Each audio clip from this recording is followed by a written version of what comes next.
오늘 우리에게 주시는 하나님의 말씀은 출애굽기 1장 1절에서 22절까지 말씀입니다.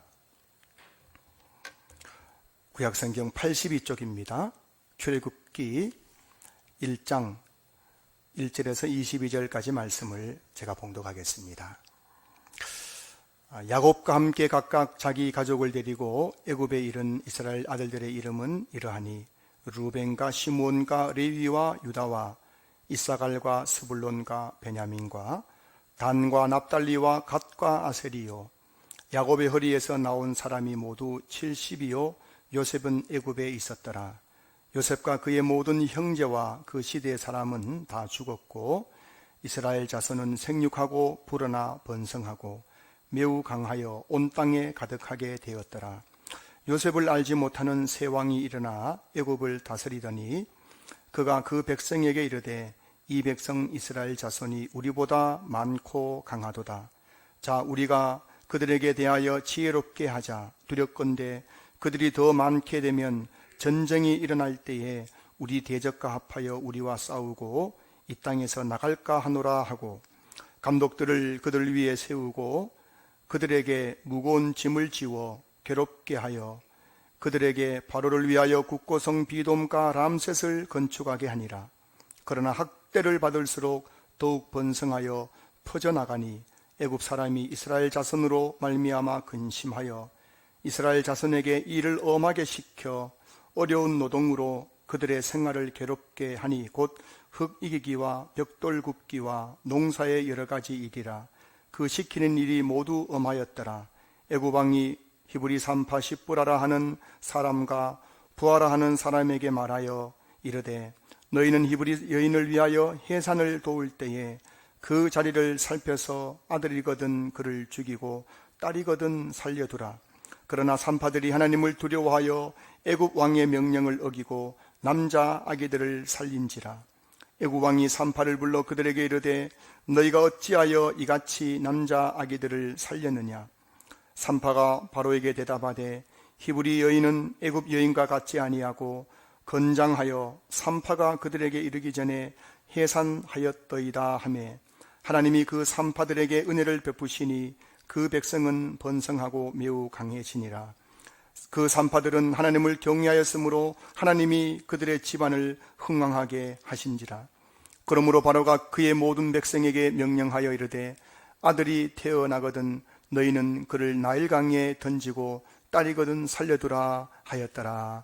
아멘. 할렐루야. 주일 예배 나오신 우리 성도님들 주의 이름을 환영하고 축복합니다. 우리 옆에 계신 성도님들에게 또 앞뒤에 계신 성도님들에게 서로 인사 나누시겠습니다. 반갑습니다. 사랑합니다. 축복합니다. 예. 지난 주일 예배 때도 말씀드렸지만 고난의 시대 우리가 어떻게 그 고난을 이겨낼 수 있을까요? 성도들이 서로 마음을 같이하고 위로하고 격려하고 그렇게 할 때 우리는 고난을 넉넉히 이겨내는 줄로 믿습니다.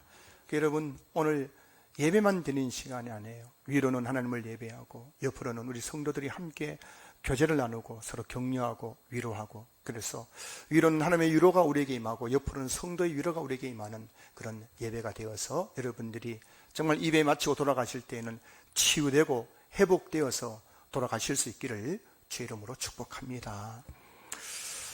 오늘은 하나님을 아는 지식이라는 제목으로 말씀을 나누겠습니다. BC 722년 북이스라엘이 멸망할 당시 활동했던 호세아 선지자는 북이스라엘의 멸망 이유를 이렇게 지적하고 있습니다. 호세아 4장 1절입니다. 이스라엘 자손들아 여호와의 말씀을 들으라. 여호와께서 이 땅 주민과 논쟁하시나니 이 땅에는 진실도 없고 인애도 없고 하나님을 아는 지식도 없고, 그리고 6절입니다. 내 백성이 지식이 없으므로 망하는 도다 라고 되어 있어요. 여러분, 북이스라엘이 왜 BC 722년에 아수르에서 멸망당했느냐? 그 이유는 바로 내 백성이 지식이 없으므로, 하나님을 아는 지식이 없으므로 망하였다는 것입니다. 하나님을 아는 지식이 없으니까요, 호세아 4장 1절 보면은 인애도, 진실도 없고 인애도 없는 거예요. 그래서 결국에는 하나님의 심판을 받아서 멸망하게 되었다라고 말씀하고 있죠. 여러분, 하나님을 아는 지식이 없으면 한 나라이든 한 개인이든 반드시 망할 수밖에 없습니다. 하나님을 아는 지식이 없으면 죄를 마음대로 짓지요. 우상을 마음대로 숭배하지요. 그리고 하나님을 거역하다가 결국에는 하나님의 심판을 받아 멸망당하게 된다는 것이죠. 여러분, 남유다, 북이스라엘이 왜 망했습니까? 하나님을 아는 지식이 없었기 때문입니다. 그 강대했던 애굽 제국, 바벨론 제국, 아수르 제국, 바사 메대 제국, 로마 제국, 그들이 그렇게 강대했었는데 어떻게 해서 멸망당했습니까? 하나님을 아는 지식이 없었기 때문에 그들은 죄를 짓고 우상을 숭배하다가 결국에는 하나님의 심판을 받아서 멸망했다는 것을 성경이 우리에게 말씀해 주고 있지 않습니까? 여러분, 사울 왕, 가룟 유다 같은 사람이 왜 멸망당했습니까? 하나님을 아는 지식이 없었기 때문에 그들이 결국에는 하나님을 거역하다가 심판받아서 멸망당했음을 성경이 우리에게 말씀해 주고 있는 겁니다. 그런 점에서 여러분, 하나님을 안다는 것은 굉장히 중요한 문제예요. 신앙생활은 하나님을 아는 지식에서 시작되는 거죠.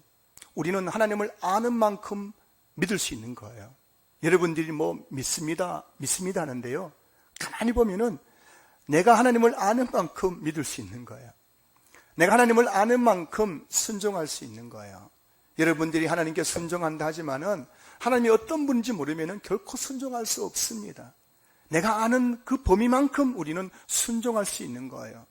내가 하나님을 아는 만큼 우리는 하나님을 경험하게 되지요. 여러분, 신앙생활에는 신비로운 부분이 굉장히 많습니다. 여러분, 신앙에는 신비가 있는 거예요. 기적이 있는 겁니다. 이적이 있는 겁니다. 영적 세계가 있는 거예요. 그런데 여러분, 어떻게 우리가 이런 것을 경험할 수 있느냐? 내가 하나님을 아는 만큼 경험하게 된다는 것이죠. 그래서 하나님을 아는 것은 굉장히 중요한 거예요. 신앙생활은 하나님을 아는 지식에 달려 있습니다. 이 세상에 있는 지식 중에서 가장 고상한 지식은 바로 하나님을 아는 지식이죠. 그래서 바울이 뭐라고 했습니까? 하나님을 아는 지식, 그리스도 예수를 아는 지식이 가장 고상한 지식이라고 고백했던 거예요. 바울은 당대 가장 세상적인 학문을 통달했던 사람이었지만 그는 세상 학문을 통달하고 나서 그리고 성경을 통해서 예수님을 만난 이후에 그는 고백하기를 그리스도를 아는 지식이 가장 고상한 거기 때문에 그는 자기가 가지고 있는 그 세상 모든 지식을 배설물처럼 버렸노라고 고백하고 있는 거죠. 여러분, 하나님을 아는 지식을 위해서 세상 지식을 버렸던 사람이 바울인 거예요. 그래서 여러분, 오늘 이 시대 비극이 뭔지 아십니까? 이 시대 비극은 너무나 많은 그리스도인들이 세상 지식을 위해서 하나님을 아는 지식인 성경을 버리고 있는 거예요. 그런데 여러분, 성도들 중에 일주일 동안 주일 예배 1시간 성경 펴는 것 외에는 성경 담을 쌓고 살아가는 그리스도인들이 얼마나 많아요. 손들어 보세요, 여러분. 손들면 부끄러우니까 마음으로 손들어 보세요. 일주일 동안 성경하고 담 쌓다가 오늘 처음 성경 만지신 분들. 이 시대 비극은 세상 지식을 위해서 하나님 아는 지식을 멀리하는 것, 이 시대 비극인 거죠. 여러분, 미국이 왜 지금 망해가고 있습니까? 대영 제국, 해가 지지 않는 나라 대영 제국이 왜 지금 망해가고 있습니까? 그들이 하나님을 아는 지식을 붙잡았을 때 대영 제국은 세계를 제패했습니다. 미국이 여러분 지금은 세계 최강대국에서 이제 자꾸 지는 해예요, 지는 해. 여러분 아셔야 됩니다. 미국은 지는 해예요. 중국은 뜨는 해예요. 여러분, 왜 미국이 그렇게 강대했는데 지고 있느냐? 미국 사람들이 이 하나님 아는 지식인 성경을 집어 던지고 세상의 철학과 세상의 학문에 심취해 있잖아요. 그러니까 점점 멸망하는 거예요. 여러분의 인생을 제가 감히 말씀드리자면 여러분들이 하나님을 아는 지식이 많아질수록 여러분 인생은 더욱더 부유해지고 풍성해질 줄로 믿습니다. 그러니까 여러분이 세상의 모든 것을 다 가진다 할지라도 여러분들이 하나님을 아는 지식에서 멀어지는 순간 세상 지식은 통달한다 할지라도 여러분들의 인생은 비참해진다는 사실을 여러분 기억하셔야 돼요. 오늘 우리의 불행이 돈이 없기 때문입니까? 뭘 가지지 못했기 때문에 아니잖아요. 하나님을 아는 지식이 없으니까 우리가 이렇게 비참하고 불행한 삶을 살아가는 거예요. 세계 경제 12국임에도 불구하고 왜 헬조선이 되어가고 있습니까? 그것은 우리 한국의 1,000만 그리스도인들이 하나님을 아는 지식에서 멀어져 있기 때문인 거죠. 성경을 배설물처럼 여기기 때문인 거죠. 그도 말씀드리지만 저는 여러분들의 삶이 하나님을 아는 지식에서 날마다 자라갈 수 있기를 주로 축복합니다. 제가 단언할 수 있는 것은 여러분 목사인 저도 하나님을 아는 지식이 많아지면 많아질수록 제 삶이 더욱 부유해지고 풍성해지는 것을 경험함에 됨을 여러분 앞에 고백할 수 있는 줄로 믿습니다. 그래서 오늘은 하나님을 아는 지식이라는 제목으로 본문 말씀을 통해서 이 본문 속에 나타난 하나님에 대해서 함께 알아가는 시간을 가지고자 합니다. 오늘 본문은 야곱의 가족 이야기, 야곱 가족 이야기로 시작합니다. 1절 보시면은 야곱과 함께 각각 자기 가족을 데리고 애굽에 이른 이스라엘 아들들의 이름은 이러하니라고 되어 있어요.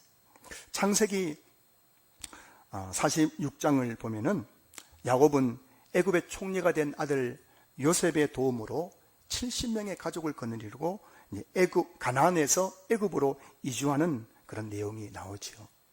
그리고 창세기는 끝났습니다. 창세기는 야곱의 가족이 애굽에 정착하는 내용으로 끝이 났어요.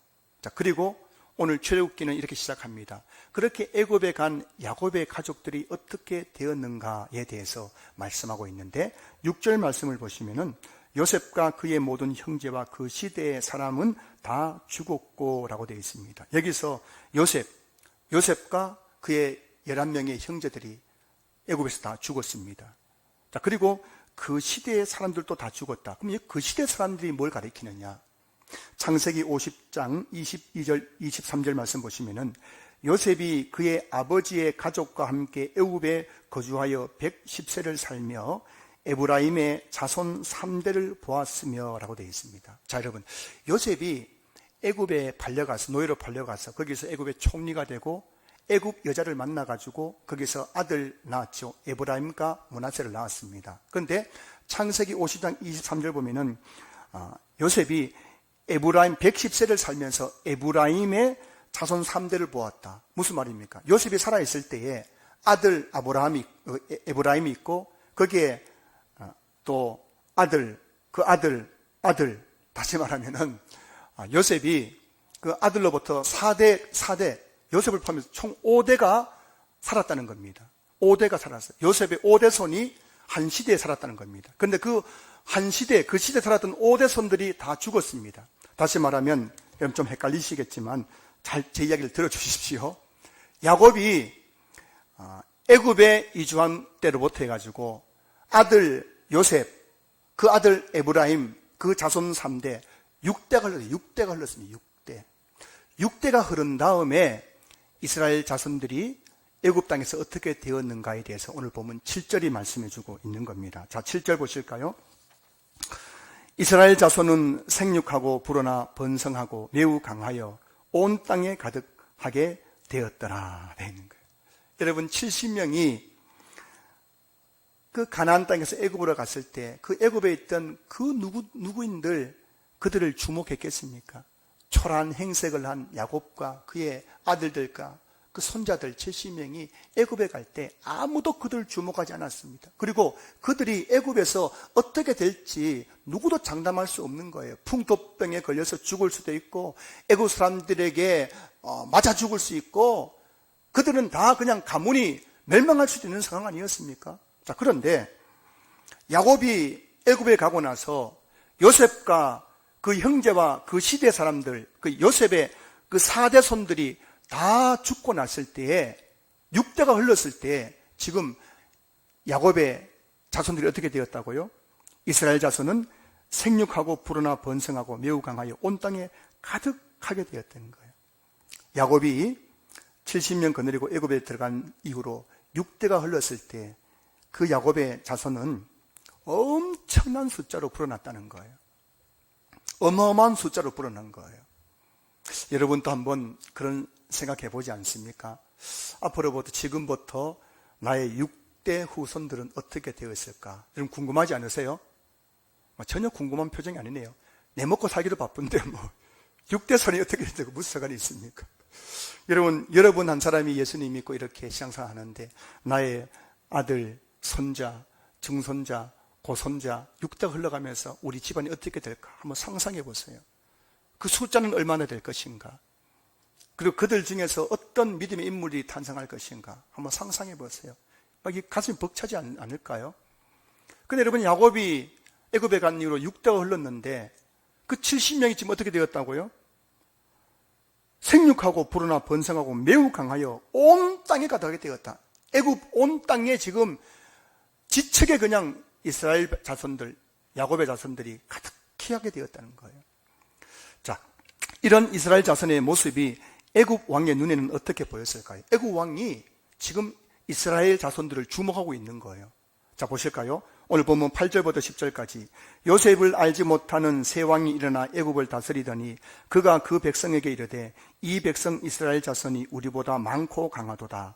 자, 우리가 그들에게 대하여 지혜롭게 하자. 두렵건대 그들이 더 많게 되면 전쟁이 일어날 때에 우리 대적과 합하여 우리와 싸우고 이 땅에서 나갈까 하노라 하고, 지금 애굽 왕이 이스라엘 백성들을 주목하는 거예요.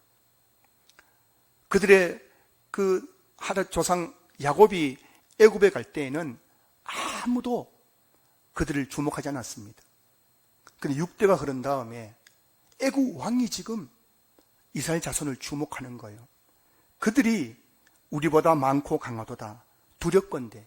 지금 여러분, 애굽 왕이 이스라엘 자손 보면서 두려워하고 있는 거예요.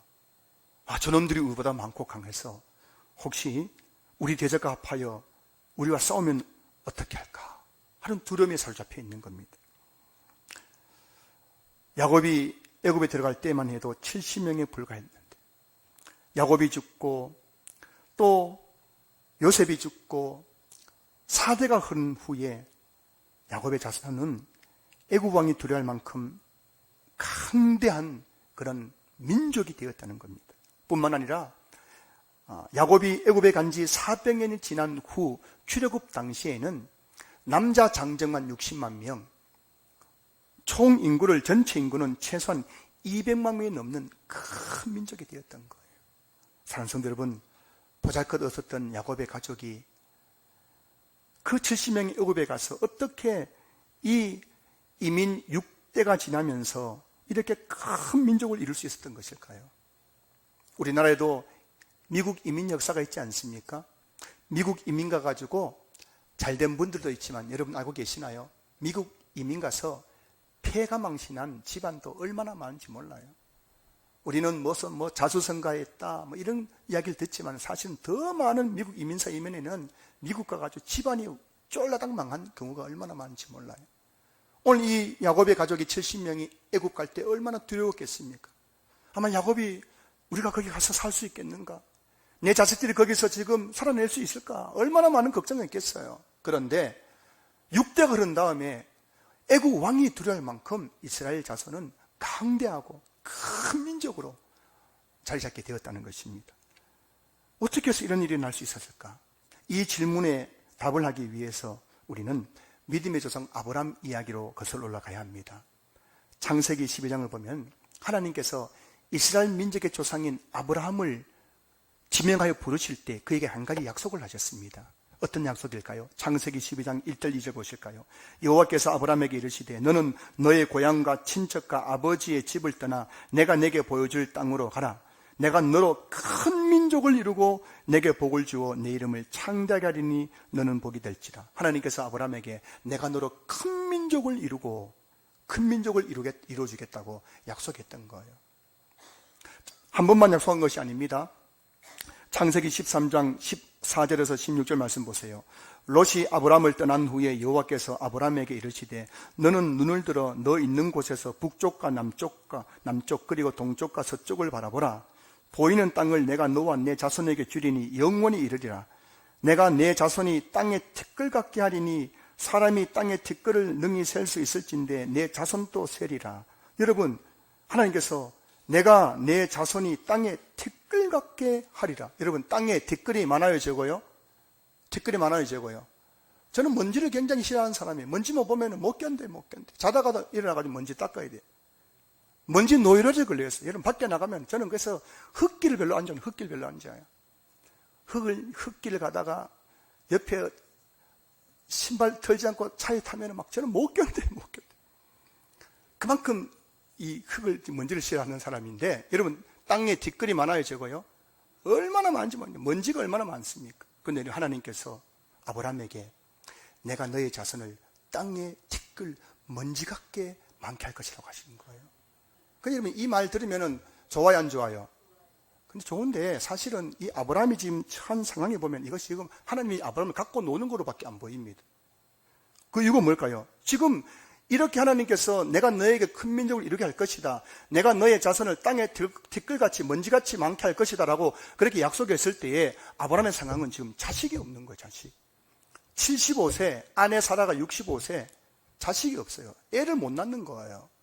그런 사람 붙잡고 내가 너로 큰 민족을 이루게 해주겠다 하니까는 지금 아브라함이 그 말이 믿겨져요, 안 믿겨져요? 안 믿겨지는 거예요. 성도들 중에 보면, 우리 교회는 그런 분이 계신지 모르겠는데 다른 교회 제가 사역할 때 보면 성도님 중에요, 이렇게 예배드리면 되세요. 이렇게 드리죠. 왜 그러냐면 저 목사가 지금 무슨 거짓말 하나 지금 보고 해가지고요, 저 목사가 지금 무슨 거짓말 하나, 또 돈 내라고 하나, 또 뭐 순종하라고 하나, 충성하라고 하나, 다 그렇게 막 보는 분이 계신 거예요. 안 믿어지는 거군요. 여러분, 우리가 그렇게 느낄 때 있지 않습니까? 신앙생활 하다 보면은 뭐 기도하면 응답 받습니다. 할렐루야. 기도하면 응답 받는 줄로 믿습니다. 이렇게 하는데 실제로 기도하면 응답 돼요, 안 돼요? 안 돼요. 그 목사가 지금 사기치는 것 같아요. 또 거짓말 한다. 여러분, 신앙생활 잘하면 하나님 복을 주실 줄로 믿습니다. 근데 여러분, 막상 신앙생활 열심히 하니까 복을 받아요, 못 받아요? 못 받아요. 복 받은 증거 아무것도 없는데요. 완전 사기치는 것 같지 않습니까? 여러분들이 신앙생활 잘하면 여러분 자녀들이 하나님 복을 받게 될 줄로 믿습니다. 근데 막상 우리 자식들 보면 어때요? 내가 이렇게 30년, 40년 교회 다니는 자식들 하는 거 보면 지금 속 터지잖아요. 이게 다 거짓말 같잖아요. 여러분, 11조 생활 잘하면은 하나님께 쌓을 곳이 없도록 복을 줄 줄로 믿습니다. 웃기고 있네. 나 11조 했는데 지금 우리 집은 더 지금 빚 때문에 올라앉아 있는데, 이런 분들 굉장히 많아요, 지금요. 지금 우리나라에 지금 성도들 중에서 빚 때문에 올라앉는 분이 얼마나 많습니까? 아니, 11조 하면은 쌓을 것이 복 준다는데 빚더미에 올라 있는 거예요. 그러니까 여러분, 하나님의 말씀을 듣고도 콧방구 끼는 사람들이 얼마나 많은지 몰라요. 다 거짓말하고 다 사기치는 것 같아요. 목사 말이 다 거짓말처럼 보여요. 지금 아브라함이 그런 상황 아닙니까? 솔직히 여러분, 아브라함이 이 하나님의 말씀 믿을 수 있습니까? 아니, 멀쩡하게 살고 있는 나를 불러가지고 내가 너를 지명하여 불러나니 너는 내 것이라. 그래 놓고 나서 하는 말이, 내가 너를 큰 민족을 이루게 해주겠다, 네 자손이 땅에 틀까지 되게 해주겠다. 말 같은 소리 아닙니까? 자식도 없는데, 지금 아들 하나도 없는데 무슨 내 민족, 큰 민족을 이루겠단 말입니까? 못 믿는 거예요. 못 믿어요. 그렇게 못 믿는 아브라함에게 하나님께 다시 한번 말씀하십니다. 창세기 15장 4절 5절 말씀 보세요. 여호와의 말씀이 그에게 임하여 이르시되, 그 사람이 네 상속자가 아니라 내 몸에서 날 자가 네 상속자가 되리라 하시고, 그를 이끌고 밖으로 나가 이르시되, 하늘을 우러러 무별을 셀 수 있나 보라. 또 그에게 이르시되, 내 자손이 그와 이와 같으리라. 여러분, 하늘의 별을 셀 수 있어, 없어요? 셀 수 있죠. 저도 옛날에 학창시절 별 세 많이 셌습니다. 하나, 둘, 셋, 넷, 다섯, 여섯. 문제 하고 나서 다시 하나, 둘. 밤새도록 세요. 밤새도록 세는 게 너무 많아가지고 못 세는 겁니다. 그 이스라엘, 이 아브라함의 자손을 뭐라고요? 저 무별처럼 해주겠다는 겁니다. 자, 정리하면 이런 거죠. 하나님께서 아브라함을 불러서 하는 말이, 약속한 게 뭐냐면 이겁니다. 내가 너로 큰 민족이 되게 해주겠다는 것. 너의 자손이 땅의 티끌처럼 되게 해주겠다는 것. 너의 자손이 하늘의 별과 같이 되게 해주겠다고 약속하셨습니다. 그런데 여러분, 아브라함은 75세 때 이 약속을 받았는데 100세가 되어서야 겨우 아들 이삭 하나를 낳았죠. 그리고 그 아들 이삭이 쌍둥이를 낳았지 않습니까? 야곱과 에서라는 쌍둥이를 낳았죠. 그리고 그 요셉이 12아들을 낳았지 않습니까? 그 12아들이 낳은 자식들과 함께 70명이, 야곱이 70명을 데리고 애굽 땅에 갔지 않습니까? 그리고 거기서 6대가 흘렀지 않습니까? 그리고 오늘 본문에 보니까요, 그 창세기 12장에 하나님께서 내가 너로 큰 민족이 되게 해주겠다고 했던 그 말씀이 성취가 되어서 이스라엘 백성들은 지금 오늘 보면 출애굽기 1장에서 애굽 땅에서 번성하고 강하고 크게 되는 민족이 되었다는 것입니다. 하나님께서 창세기 12장에서 아브라함이 하셨던 약속이 오늘 출애굽기 1장에서 그대로 성취가 된 거예요. 여러분, 오늘 본문이 그걸 지금 말씀해 주고 있는 것 아닙니까? 왜 창세기 출애굽기 1장에서 이렇게 야곱의 70명의 가족이 누구였으며 그들이 어떻게 되었는지를 보여주는 이유가 뭐냐면은 보라는 겁니다. 하나님의 약속이 얼마나 정확하게 성취되는 건지를 보라는 것이죠. 사랑하는 성도 여러분, 오늘 본문 속에서 말씀하고 있는 하나님은 어떤 분이십니까? 하나님은 약속을 지키시는 분이십니다.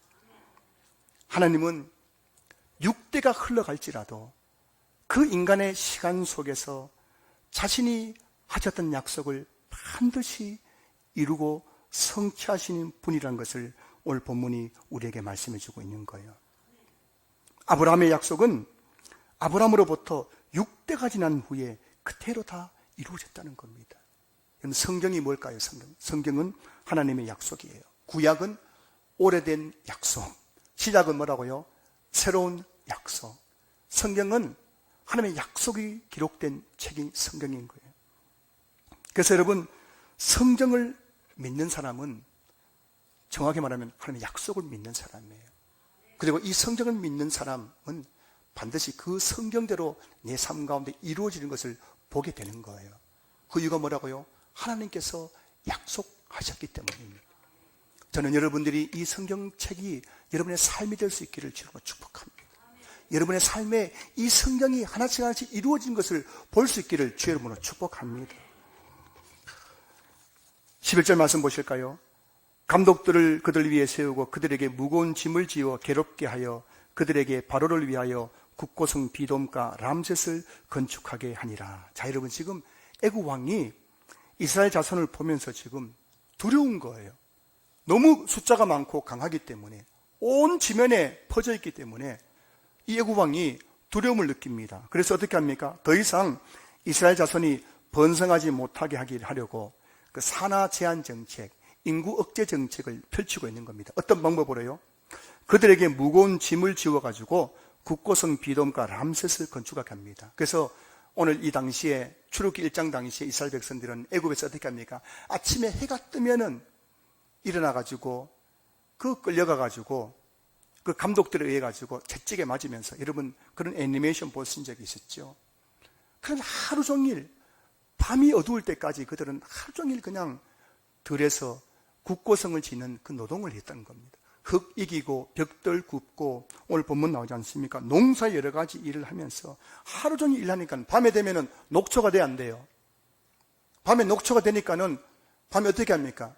집에 가면 골아 떨어지는 거예요. 그 골아 떨어지니까는 아이를 낳을 수 있어 없어요? 못 낳잖아요. 그래가지고 지금 이 애굽 왕이 신하들의 말을 듣고 인구 억제 정책, 하루 종일 막 고역을 시켜가지고 일을 시켜가지고 애를 더 이상 못 낳도록 그렇게 인구 억제 정책을 펼쳤다는 거예요. 자, 그런데 여러분, 그렇게 애굽 왕이 인구 억제 정책을 펼쳤음에도 불구하고 이스라엘 자손은 어떻게 되었습니까? 자, 오늘 본문 보시면은 12절 보실까요? 12절. 그러나 학대를 받을수록 더욱 번성하여 퍼져나가니 애굽 사람이 이스라엘 자손으로 말미암아 근심하여 되었어요. 지금 이스라엘 그 애굽 왕은 인구 억제 정책, 우리나라도 70년대 하나 낳아서 뭐라 했으면 하나 낳아서 잘기를 잡먹고, 그런 얼마나 인구 억제 정책을 펼쳤습니까? 정부에서 얼마나 홍보를 많이 했어요. 그 인구 억제 정책을 펼쳤습니다. 그러면 그 결과로서 뭔가 결과가 나타나야 될 것 아닙니까? 이스라엘 자손의 숫자가 줄어들어야 되는데 도리어 뭐라고요? 학대를 받으면 받을수록 이스라엘 자손이 더욱 번성하여 퍼져 나갔다는 거예요. 기가 막힐 노릇 아닙니까? 애굽 왕이 그렇게 인구 억제 정책을 펼쳤는데도 불구하고 이스라엘 자손은 더욱 번성하고 퍼져나가는 거예요. 무엇 때문에 어떻게 이런 일이 날 수 있는 겁니까? 뭐가 잘못된 거예요? 여러분, 오늘 성경 우리에게 뭘 말씀해 주고 있는 겁니까? 하나님의 말씀이 얼마나 정확하게 이루어지는 걸 우리 보고해 주는 것 아니겠습니까? 하나님의 약속은 여러분 인간의 환경을 초월해서 이루어지는 거예요. 하나님은 어떤 분이십니까? 하나님은 인간의 환경을 초월해서 자신의 약속을 지키시는 분이에요. 아무리 애굽 왕이 아이를 못 낳게 해도 하나님은 학대 속에서도 이스라엘 자손이 더욱 번성하고 퍼져나가게 하실 수 있는 분이라는 것입니다. 많은 분들이 환경을 탓합니다. 환경. 내가 부모를 잘못 만났어. 내가 남편을 잘못 만났어. 내가 아내를 잘못 만났어. 내가 건강하지 못해서. 내가 직장을 잘못 만나서. 직장 사장을 잘못 만나서. 늘 환경을 탓하죠. 여러분 중에도 그런 분 계시지 않습니까? 환경을 탓하는 분 계시지 않으세요? 내가 어째가지고, 내가 어떤 상황이라 가지고, 내가 어떤 환경이라서 내가 이렇다고. 늘 환경을 탓하는 분들 계실지 모르겠어요. 그런데 오늘 본문 보십시오. 그렇게 애굽 왕이 수하에 있는 그 탁월한 책사들, 신하들의 그 정책을 받아들여 가지고 인구 억제정을 펼쳤는데 불구하고 도리어 뭐라고 결과는 더욱더 번성하고 퍼져나가는 일이 일어났다는 겁니다. 그러나 학대를 받을수록 더욱 번성하게 퍼져나가니 하나님에게는 우리 환경이 중요하지 않은 줄로 믿습니다. 여러분 제발 하나님을 제한하지 마십시오. 여러분의 환경을 보면서 하나님을 제한해가지고 하나님이라고 어쩔 수 있겠어? 나 같은 일이 살아가는데 내가 어떻게 할 수 있겠어? 하나님이 어떻게 할 수 있겠어? 그런 말씀하지 마세요. 하나님은 어떤 환경 속에서도 하나님의 약속을 반드시 성취하시는 분이십니다. 우리 인생은 여러분의 환경에 달려있는 것이 아니라 하나님의 약속에 달려있다는 사실을 믿을 수 있기를 주님 축복합니다. 환경 보지 마세요, 여러분. 하나님의 약속을 붙잡으십시오. 아브라함을 보십시오. 큰 민족을 이룰 환경이었습니까? 75세 때도 자식 하나 없는 아브라함이 무슨 큰 민족을 이루어요? 근데 하나님이 약속하셨으니까 이루어지잖아요.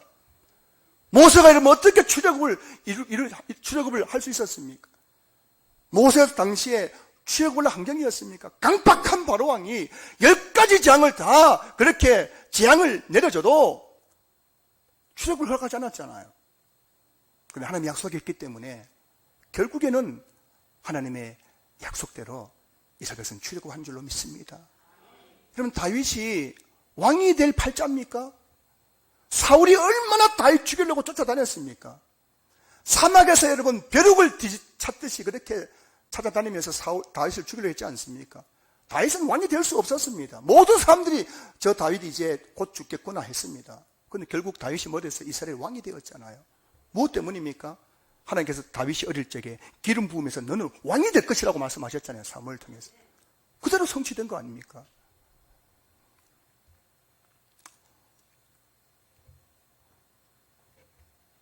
저와 여러분은 환경에 굴복하는 사람들이 아니라 하나님의 약속을 믿고 환경을 극복하는 사람들인 줄로 믿습니다. 우리 그리스도인들은 여러분 환경에 굴복하는 사람들이 아니에요. 우리는 그 어떤 환경 속에서도 하나님의 약속을 믿고 믿음에 굳게 서서 환경을 극복하는 사람들인 줄로 믿습니다. 지금 내가 어떤 환경이 있든지 하나님의 약속은 나의 환경 속에서 반드시 이루어지게 될 줄로 믿습니다. 애굽 왕은 학대를 받을수록 더욱 번성하여가는 이스라엘 자손을 보면서 이번에는 유아 살해 명령을 내리죠. 유아 살해 명령. 15절 16절 보실까요? 애굽 왕이 히브리 산파 시프라라 하는 사람과 부하라는 사람에게 말하여 이르되 너희는 히브리 여인을 위하여 해산을 도울 때에 그 자리를 살펴서 아들이거든 그를 죽이고 딸이거든 살려두라. 여기서 시프라 부하는 히브리 산파들의 우두머리 책임자예요. 여러분 히브리 이스라엘 자손이 너무 많기 때문에 아마 산파들도 많았겠죠. 근데 그 산파들을 책임자는 우두머리가 시프라와 부하였을 것입니다. 그 애굽 왕이 이 두 사람을 불렀어요. 왕궁으로 불렀다는 겁니다. 여러분 겁나요? 겁 안 나요? 애굽 왕이 왕궁으로 부르면 겁이 나요? 안 나요? 그럼 김정은이가 좀 와봐라 하면 겁이 나요? 안 나요? 겁나죠. 김정은이 부르면 안에 죽었구나 싶은 거예요. 우리 어떤 분이 신문에 사설에 이런 글을 쓴 걸 제가 읽었습니다. 역대 대통령 중에 국수를 좋아하는 대통령이 계셨어요. 근데 이분이 이제 청와대 오찬 모임에 초대를 받았습니다. 그래서 여러분 청와대에 가는 거잖아요. 그 좋아요, 안 좋아요? 좋기도 하고 막 긴장되지 않습니까? 그래서 이제 청와대에 갔는데 이분이 대통령 바로 옆에 앉아서 이제 밥을 먹는데 그 대통령이 국수 좋아하니까 여름에 뭐가 나왔어요? 국수가 나왔대요. 국수하고 김치하고 나가지고 밥을 먹는데 옆에 대통령이 앉아있으니까 이분이 너무 떨리고 긴장이 돼가지고 젓가락질을 하는데 젓가락이 손에 땀이 나가 젓가락질을 못했다고 합니다. 그래서 국수를 먹는도 만두나 하고 나와가지고 밖에 나도 국밥을 사 먹었대요. 그런 이야기를 적어놨더라고요. 여러분, 민주주의 국가에서 대통령 옆에 있어도 떨려요, 안 떨려요? 너무 긴장돼가지고, 이분도 사회 고위층에 계신 분이거든요. 그런 분이 청와대 가서 대통령 옆에 있으니까 너무 떨려가 긴장하고 손에 땀이 나가지고 국수를 못 먹었대요. 근데 오늘 이 시뿌라 부하를 부른 사람이 누구였다고요? 그 당시에 세계 최강대국의 그 어마무시한 바로왕이, 애국왕이 불러가지고, 야, 내 말 잘 들어. 지금부터 히브리 여자들이 애를 낳을 때 남자아이 낳으면 반드시 죽여. 여자아이만 살려도 말 안 들으면 너희들 이렇게 않겠습니까? 여러분, 이 말 듣고 나서 이 시뿌라 부하가 떨렸겠어요, 안 떨렸겠어요? 네, 알았습니다. 왕님.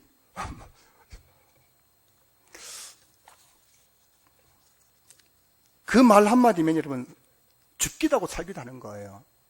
그런 무시무시한 왕이 지금 나에게 명령합니다. 이 어명을 어기면 곧바로 죽음이에요. 자, 그런데 이 애국왕의 명령을 받아들고 이 산파들이 어떻게 했습니까? 자, 17절 보실까요? 그러나 산파들이 하나님을 두려워하여 애국왕의 명령을 어기고 남자 아기들을 살린지라. 지금 산파들은 애국왕의 명령을 어기고 남자아이를 살렸습니다. 그 이유가 뭐라고요? 하나님을 두려워했기 때문입니다. 여러분, 하나님 두렵기 때문에. 성도 여러분, 하나님이 더 두렵습니까? 애국왕이 더 두렵습니까? 저는 애국왕이 더 두려운 것 같은데요. 전 여러분들이 너무너무 두려운데요. 여러분, 또 오늘부터 또 교회 안 나온다 그럴까 싶어가지고, 또 시험 들었다 그럴까 싶어가지고, 얼마나 두려운지 몰라요. 아마 대부분의 사람들은 애국왕을 더 두려워했겠죠. 대부분 사람들은. 근데 여러분, 시뿌라와 부하는 하나님을 더 두려워했습니다. 여러분, 중요한 건 이걸 아십니까? 진짜 하나님을 두려워하면요, 사람이 보이지 않습니다. 진짜 하나님을 두려워하는 사람들은 사람들이 뭐라 해도 겁나지 않는 거예요. 목회가 그런 거예요, 여러분. 진짜 하나님을 두려워하는 목사님, 여러분, 성도들 눈에 보일까 안 보일까요? 안 보여요. 성도들이 뭐라 해도 그거 겁나지 않습니다. 근데 여러분, 내 마음속에 하나님의 두려운 마음이 사라져버리면 막 사람이 두려운 거예요. 또 저 집사님 또 교회 안 나온다 그러면 어떻게 할까? 또 뭐 시험 들었다 그러면 어떻게 할까? 막 두려운 거예요, 두려워요. 하나님을 진짜 두려우면요, 사람이 눈에 안 보입니다. 뭐라 해도 그게 귀에 안 들어오는 거예요. 예수님의 제자들 보십시오. 예수님의 제자들 하나같이 순교했지 않습니까? 베드로는 십자가에 꼴로 매달려서 순교했어요.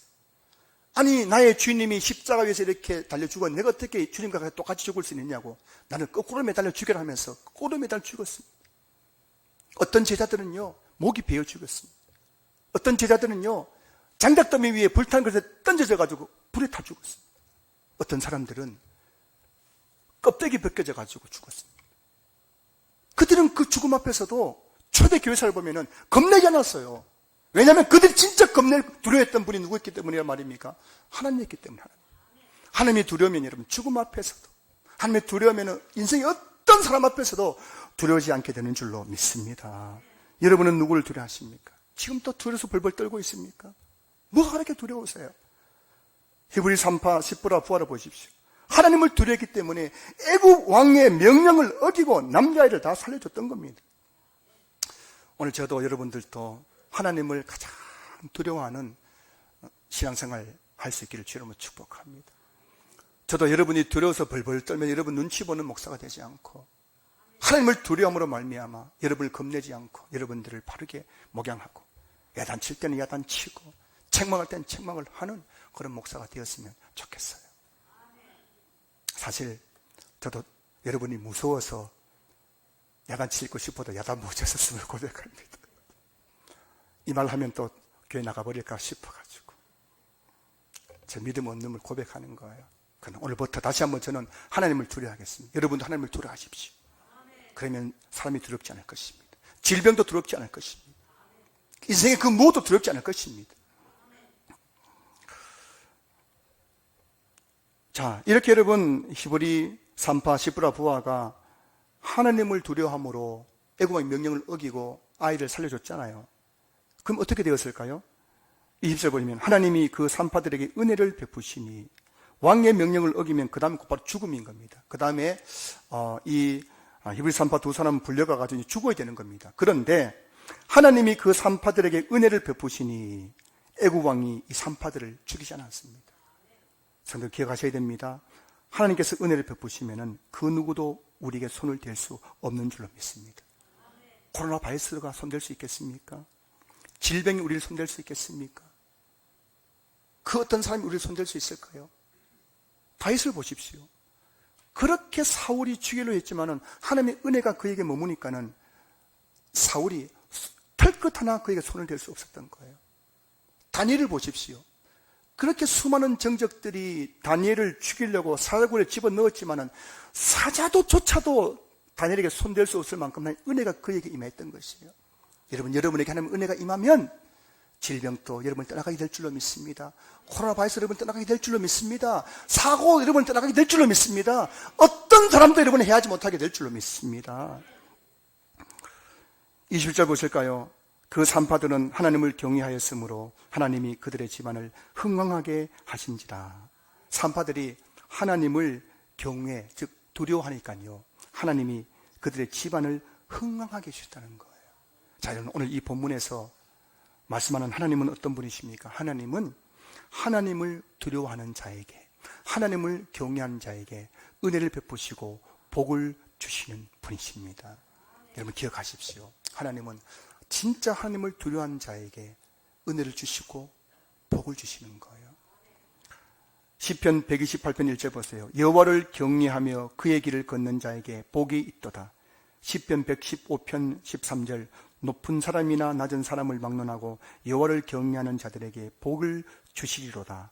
잠언 22장 4절 겸손과 여호와를 경외함의 보상은 재물과 영광과 생명이니라.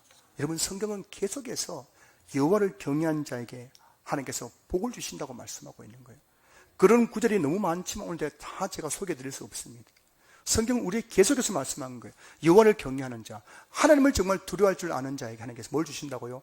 복을 주신다는 거예요. 지난주에도 소개해드렸지만 다시 한번 소개해드립니다. 얼마 전에 어떤 성도님이 저에게 문자를 주셨어요. 이런 내용이죠. 목사님, 신한교회를 오래 섬기신 성도님들을 보면 하나님께서 자녀들에게 복을 주시는 것 같아요. 지난주에 한번 제가 소개해드렸죠. 저는 이 문자 이 짧은 한 문장의 문자가 저에게 주는 그런 교훈이 너무 컸습니다. 저는 이 성도님이 말한 그 자녀들에게 복을 주셨다는 그 성도들이 누군지 제가 알 것 같아요. 그분들의 공통점이 있어요. 공통점인 게 뭐냐면은 정말 교회를 다니면서도 하나님을 두려워할 줄 알더라는 거예요. 그분이 밖에서는 어떻게 사는지 몰라요. 집에서 어떻게 살고 밖에서 어떻게 사는지 모르지만 최소한 제가 교회에서 그분들이 어떻게 신앙사는지를 제가 다 보고 있잖아요. 정말 그분들은 목사님, 신한교회를 오래 섬기신 성도님들을 보면 하나님께서 자녀들에게 복을 주신 것 같아요. 그 복받은, 자녀가 복받은 그 성도님들은 하나같이 하나님을 두려워하는 마음으로 교회를 섬기더라는 거예요. 여러분, 하나님 두려워하면 말 함부로 할 수 있어 없어요? 함부로 못합니다. 하나님을 두려워하면 교회에서 함부로 행동할 수 있어 없어요? 함부로 할 수 없는 거고. 하나님을 두려워하니까요, 교회를 섬기면서는 말이 없어요. 말이 없어요. 교역자를 대할 때나 성도를 대할 때 무례하게 대하지 않습니다. 그렇게 시간이 흘렀어요. 흘렀더니만 결국에 뭐라고요? 그 자녀들이 복을 받는 것 같더라는 겁니다. 저는 신앙계 모든 성도님들이 우리 교회에서 하나님의 복을 받았으면 좋겠습니다. 하나님의 복을 받을 수 있길 주님 축복합니다. 어떤 자에게 복을 주신다고요? 21절 보세요. 그 산파들은 하나님을 경외하였으므로 하나님이 그들의 집안을 흥왕하게 하신지라. 여러분, 한 사람이 하나님을 경외하고 두려운 마음으로 교회를 섬길 때에 하나님은 여러분을 통해서 여러분의 집안을 흥왕하게 복내려 주실 줄로 믿습니다. 여러분, 그런 주인공 좀 되었으면 좋겠어요. 교회에 나와서 좀 복 좀 받았으면 좋겠습니다. 일부에 나는 어느 성도님은요, 얼마 전에 전화가 왔습니다. 목사님, 제가 대암회동 올 때 아시죠? 대암회동 올 때 빈 털털이 되어가지고 조그마한 월세 옆방에서 차 한 대 없이 그렇게 제가 도망쳐 왔는데, 그래가지고 시흥에다가 작은 사업장 하나 차렸는데, 목사님 기뻐하십시오. 이번에 옆에 있는 건물까지 그 사무실까지 다 얻어가지고 이제 확장합니다. 목사님 아시죠? 제가 처음 할 때 어땠는지 아시죠? 7년이 지난 다음에 내가 이렇게 복을 받았습니다 하면서 고백하는 분이 계신 적 얼마나 감격스러워요. 눈물이 나요. 제가 그분을 아는 거 처음 왔을 때 그분 갔더니만 진짜 제가 그 추운 겨울에 갔는데도요, 그 전기 스토브인데 그거 안 틀어줘요. 돈 아깝다고. 목사님 춥지 하면서도 그거 안 틀더라고. 그렇게 해가 제가 벌벌 떨면서 예배 드렸는데 7년 지나니까 옆에 있는 것까지 다 그냥 사가지고 막 확장해버립니다. 이런 일들이 여러분에 일어날 수 있길 주님을 축복합니다. 여러분, 하나님을 두려워하셔야 됩니다. 여러분, 하나님 두려워하면요 진짜 복을 받는 거예요. 제가 가만 보니까 이제 말씀 마무리합니다. 설교 다 끝났어요. 여러분 이제 좀 정신 차려서 설교 끝났습니다. 이제 좀 여유 있게 들어야 됩니다. 끝날 때 다 됐으니까요.